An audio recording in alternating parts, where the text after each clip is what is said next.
जय हिंद मेरे प्यारे दोस्तों, हमारे इस चैनल नेक्स्ट डे में आपका स्वागत है।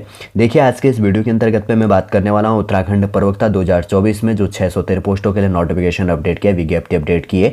तो आज के इस वीडियो के अंतर्गत में मैं संस्कृत सब्जेक्ट जो प्रवक्ता के लिए है तो उसका सिलेबस आज के इस वीडियो के अंतर्गत पे पूरा देखेंगे कि क्या क्या टॉपिक है आपके लिए यहाँ पर सिलेबस बेस के अंतर्गत पे इंक्लूड है, जो आने वाले समय पर पूछा जाएगा। 200 मार्क्स का आपका ये पेपर होगा, ठीक है, जिसका संस्कृत सब्जेक्ट है पोस्ट ग्रेजुएट बेस के अंतर्गत पे। जानते हैं इसके लिए बीएड और बीएड जो बेस कहा गया था, उसके बाद में जो भी यहाँ पर एजुकेशन क्वालिफिकेशन इसके अंतर्गत पर रिलेट किया गया था, वो चीज़ें हमने पहले वीडियो के अंतर्गत पे जो नोटिफिकेशन विज्ञप्ति अपडेट है उसके अंतर्गत पे देख लिया। आज के अंतर्गत तो हम केवल सिलेबस को देखेंगे संस्कृत सब्जेक्ट का।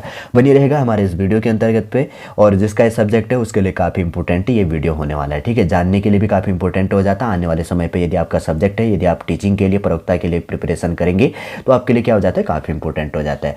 इससे पहले हम आगे बढ़े, यदि आपके द्वारा हमारे इस चैनल नेक्स्ट एएम को सब्सक्राइब नहीं किया तो सब्सक्राइब कीजिए तथा बेल आइकन को प्रेस कीजिए, ताकि जो भी कंटेंट, जो भी इंफॉर्मेशन हमारे द्वारा आपके लिए प्रोवाइड किया जाता है तो उसका नोटिफिकेशन आपके पास समय पर उपलब्ध हो जाएगा।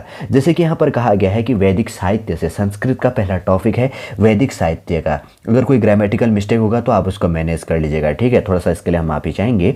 वैदिक साहित्य के अंतर्गत पे वैदिक साहित्य का इतिहास क्या है, फिर उसके बाद में वैदिक काल के अंतर्गत पे निर्धारण के विषय में विभिन्न सिद्धांत क्या है, मैक्स मुलर हो गया, ए वेबर हो गया, और उसके बाद में जैकोबी, और उसके बाद में बाल गंगाधर तिलक, एम विंटर नित्य जो कहा गया है, एवं भारतीय परंपरागत विचार इसमें रिलेट हो जाएगा वैदिक साहित्य के अंतर्गत में। फिर उसके बाद में वेदांग के अंतर्गत पे वेदांगों का सामान्य एवं संक्षिप्त परिचय क्या है।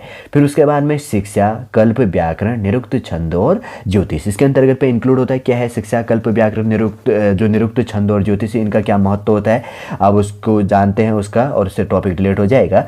फिर उसके बाद में निरुक्त है अध्याय 1 और 2। फिर उसके बाद में 4 पद हैं, नाम का विचार, आख्यात का विचार, उसके बाद में उपसर्गों का अर्थ, उसके बाद में निपातों की कोटियाँ क्या है यहाँ पर पूछी जाएंगी। फिर है यहाँ पर क्रिया के 6 रूप, क्या है यहाँ पे षड, जो यहाँ पर भाव विकार जिसको कहा जाता है, निरुक्त के अध्ययन के उद्देश्य क्या हैं, और उसके बाद में निर्वचन के सिद्धांत और निम्नलिखित शब्दों की व्युत्पत्तियाँ क्या हैं, जैसे आचार्य, गो, वृत्त, वृत्र जिसको कहा जाता है, और उसके बाद में आदित्य, वाक, नदी, पुत्र, अश्व, अग्नि, जात, वेदस, और उसके बाद में वैश्वानर, और उसके बाद में निघंटु जिसको कहा जाता है, ठीक है। इसमें वेदांग के अंतर्गत पे शिक्षक, कल्प, व्याकरण, निरुक्त, छंद और ज्योतिषी जो ये बेस जड़ है, यहाँ से तो काफ़ी इंपॉर्टेंट होता है जानने के लिए भी, ठीक है। और उसके बाद में जैसे देवता की बात करेंगे तो ऋग्वेद है, अग्नि, उसके बाद में जैसे कि यहाँ पर दिया गया 1.1, और उसके बाद में है यहाँ पर 5.8 और जो भी पॉइंट हैं, और उसके बाद में सवित्रीय जिसको कहा जाता है 1.35 इसमें, और उसके बाद में इंद्र, और उसके बाद में रुद्र और पुरुष सूक्त, और उसके बाद में नासदीय और हिरण्यगर्भ, और उसके बाद में यजुर्वेद के अंतर्गत पर शिव संकल्प सूक्त, अथर्ववेद में भूमि सूक्त से आपको पूछा जाएगा। विषय वस्तु की बात करेंगे तो संहिता है, सामान्य परिचय, ब्राह्मण जो ग्रंथ है सामान्य परिचय, अरण्यक ग्रंथ है सामान्य परिचय, उपनिषद है, ईश, केन, कठ, और उसके बाद में तैतरीय, और उसके बाद में बृहदारण्यक जिसको कहा जाता है। फिर उसके बाद में वैदिक व्याख्या पद्धति की बात करेंगे, प्राचीन एवं अर्वाचीन, वैदिक एवं लौकिक संस्कृति में अंतर, ठीक है। फिर उसके बाद में आगे टॉपिक है दर्शन के अंतर्गत ईश्वर कृष्ण की सांख्य कारिका, जिसमें क्या है सत कार्यवाद, जिसमें पुरुष स्वरूप, प्रकृति स्वरूप, सृष्टि क्रम, और उसके बाद में प्रत्यय सर्ग जो है यहाँ पर है, एवं केवल्य। उसके बाद में सदानंद का वेदांत सार, जिसमें अनुबंध, चतुष्ट, और उसके बाद में अज्ञान, अध्यारोप, अपवाद, विवर्त, और उसके बाद में जीवन मुक्ति। उसके बाद में केशव मिश्र की तर्क भाषा, जिसमें पदार्थ, कारण, प्रमाण, प्रत्यय, अनुमान, उपमान एवं शब्द प्रमाण, जिसमें जैन दर्शन एवं बौद्ध दर्शन का सामान्य अध्ययन रिलेट होता है। फिर उसके बाद में व्याकरण की बात करेंगे तो परिभाषाएं हैं, परिभाषम जिसको कहा गया है संहिता, गुण, और उसके बाद में वृद्धि, प्रतिपदिक, नदी, घी, उपधा और अप्रयुक्त, और गति, पद, विभाषा, स्वर्ण, टी, और प्रगृह्य, और सर्वनाम, स्थान और निष्ठा।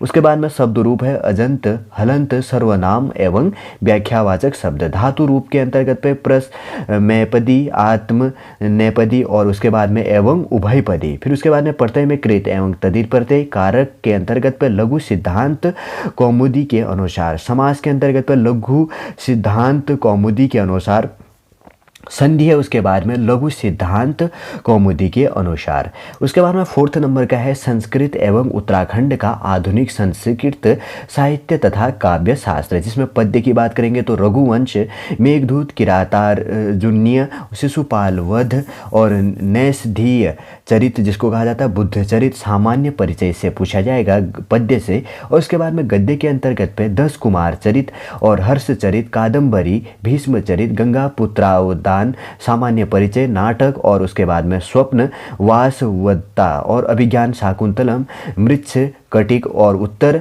रामचरित्र और मुद्रा राक्षस और रत्नावली और वेणी संहार सामान्य परिचय यहाँ से पूछा जाएगा।